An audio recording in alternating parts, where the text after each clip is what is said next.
Hi there, it's Tim, G5TM, and thanks for joining me on another video. And if you're new to the channel, then think about clicking that subscribe button. And if you're a returner, great to have you back.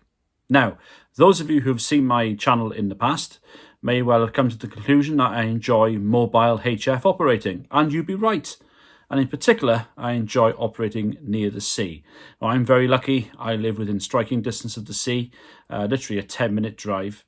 And I can operate pretty close to the seafront with my Ampro whips on the car, and I've enjoyed some real success there. But it's got me wondering and got me thinking, got my head scratching as to why operating by the sea has given me so much success with, let's face it, a very modest setup. Now, I have to say, there's lots of information about conductivity of soil on the internet, lots of very technical stuff going on there, but not a lot there in terms of measuring or people who've done actual measurements or specific experiments about the effects of being near saltwater on HF and then just going back and back and back away from it, maybe a couple of hundred feet, another couple of hundred feet, a few hundred meters, whatever, just to see what the effects are and whether or not, how much of a difference, I should say, that would mean in terms of signal. Now, there is information out there in terms of conductivity of soil.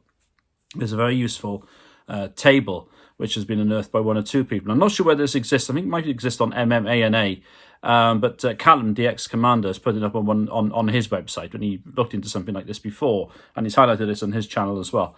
And basically, this table highlights, as you can see, the differences in terms of conductivity. So if we look at salt water there, what have we got? We've actually got figures of 5 Siemens per metre, which is incredible if you compare that to average ground, where it's basically 5 millisiemens per metre. So what you've got there is a difference of literally 1,000 times the conductivity.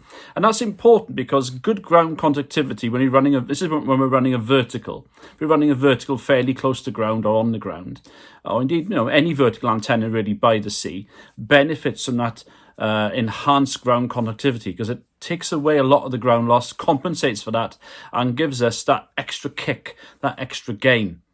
Now, perceived wisdom is that there's a difference of probably around 10 dB.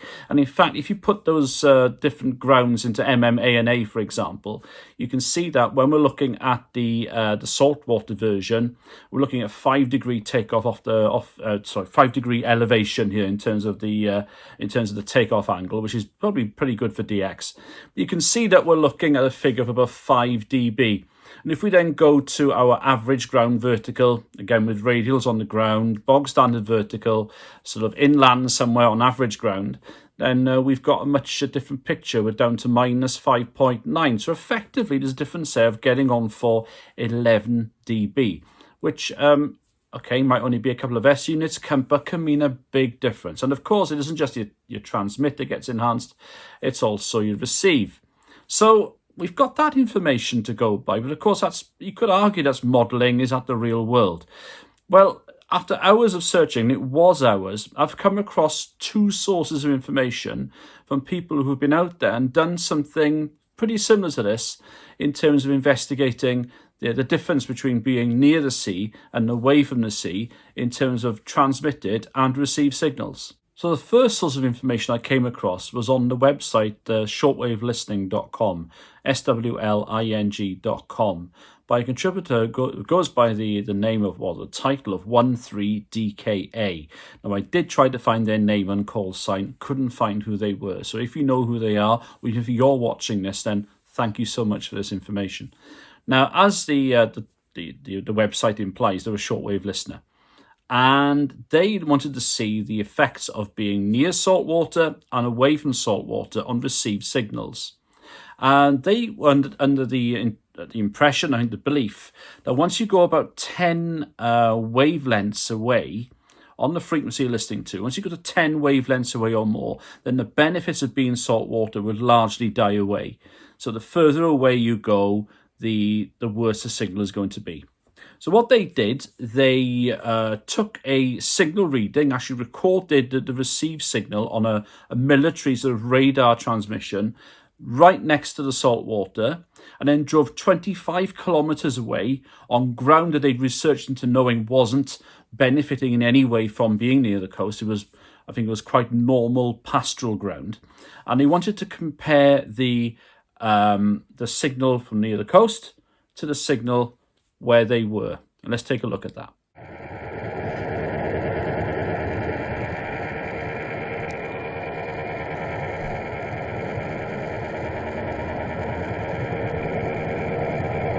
So if you look at the signal meter there, there's about a 10 dB difference. Now that's beginning to tie in a little bit with MMA and with our sort of thinking about the difference between being on average ground or being on saltwater ground, or being next to salt water. If we now look at another example from the same person, this time he basically used his little car antenna, the built-in antenna on his car. I believe it's a he, by the way, so apologies if I'm making assumptions there.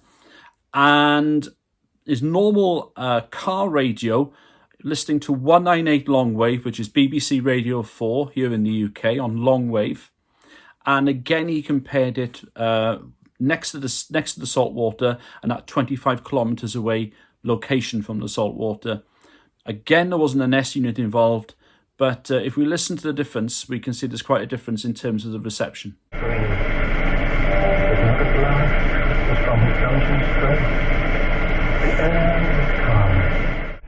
And then thirdly, I suppose, the final was a very interesting event in all sorts of ways, and one of them is in the history of journalism.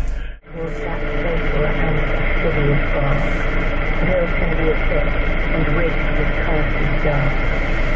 1840s in Ireland is the first time in the Times. So that was interesting. Another study that somebody else has done, the second of the two I came across, was from Greg, N4KGL out in Florida.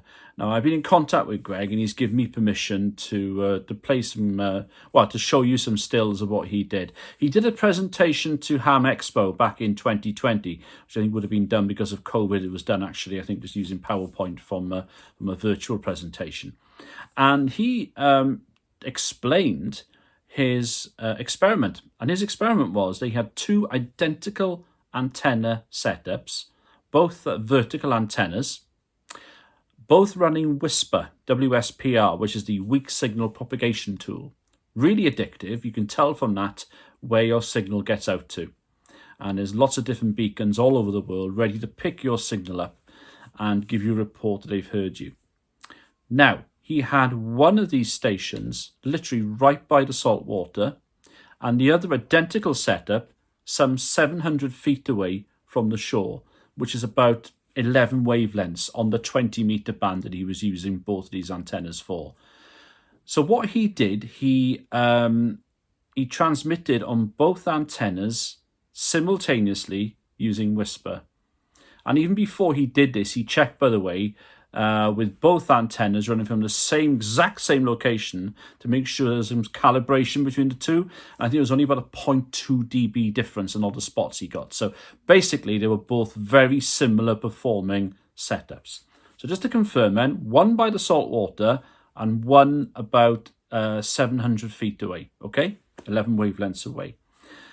What he then did was looked at the data after he finished to see where both of these antennas were spotted simultaneously, so you can really get an at that time direct comparison between them. And if we look at this, we can see what the difference is, and the mean difference is getting on for just under 11 dB. The average signal strength difference there is just under 11 dB, as you can see. The antenna furthest away was never better on any of these spots. Now, there were only 9 spots, admittedly, that were done simultaneously, but there's some really strong evidence now coming out. If you add that on to MMA and A, and if you add it on as well to what the other footage you've just seen in terms of the received stuff, which is about 10 dB difference, it's really pointing towards that kick, isn't it? So there's nearly 11 dB difference between being by the salt water and being that sort of 11 wavelengths away. But Greg didn't stop there. He then ran another experiment. What he did this time was kept the same antenna, one of them by the salt water, but moved the other one much closer By much closer, I meant 200 feet from the sea, which is just over 3 wavelengths from the shore. So we've gone from about 11 to about 3 wavelengths from the shore. And what he found, as we can see from this chart, is that by moving that further away antenna closer to the shore, there was an improved signal strength. And again, these are all simultaneously spotted, and there's a lot more on this occasion that were spotted, which might in itself say something as well. The fact that by the one by the shore and the one about 3 wavelengths further back were both simultaneously spotted on more occasions, and when they were, we can see now that the antenna, being that much closer to the shore, was now down by 4.7 dB average.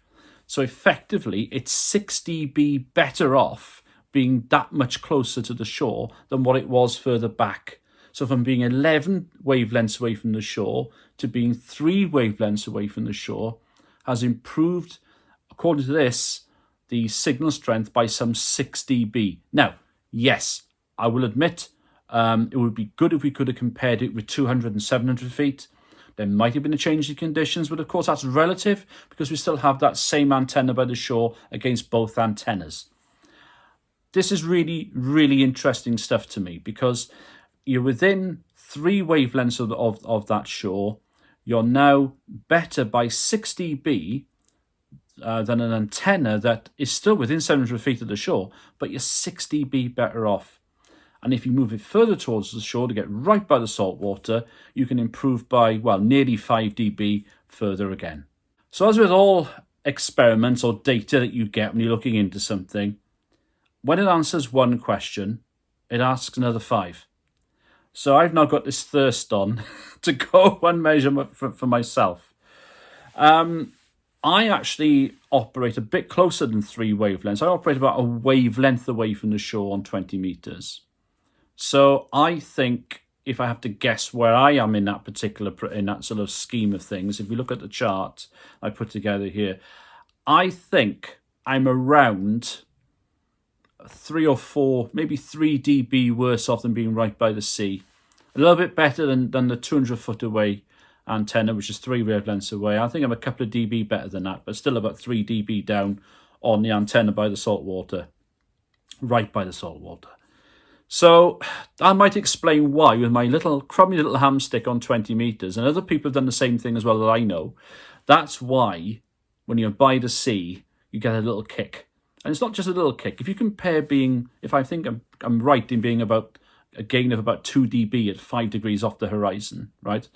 If that's the case, then I'm going to be about 8 dB better off than I would be running the antenna back on average ground somewhere. And 8 dB, I think, is something around 7 times your power. So it does help. It really. So in other words, my 70 watt peak setup, mobile setup, because I'm running my 100 watt rig on a battery. I'm not going to put 100 watts peak. That's now turning into maybe a 500 watt peak setup, which is pretty reasonable, isn't it? So there you are. That's why operating by the sea can provide so many compensations. When you've got a setup which you think is less than optimal, it can really help you. And I think that's really encouraging. You can also see from Greg's study as well that looking at this comparison of maps and spots, we've got the one which is 200 feet away versus the one from the shore. The one compared to the one that is right on next to the salt water, you can see it's quite a difference there. We've got some DX with the saltwater version that we didn't have with the one that was 3 wavelengths away. So clearly there's still a big difference between being 3 wavelengths away than being by the saltwater. So food for thought, isn't it? And isn't it great to see that difference actually coming up in a real world situation? And I'm looking forward to trying out some similar experiments myself in the summer. Thanks for watching, and don't forget to click here if you fancy the next video I'm putting on, and if you fancy subscribing, click over there. 7-3, and you take care. Bye-bye.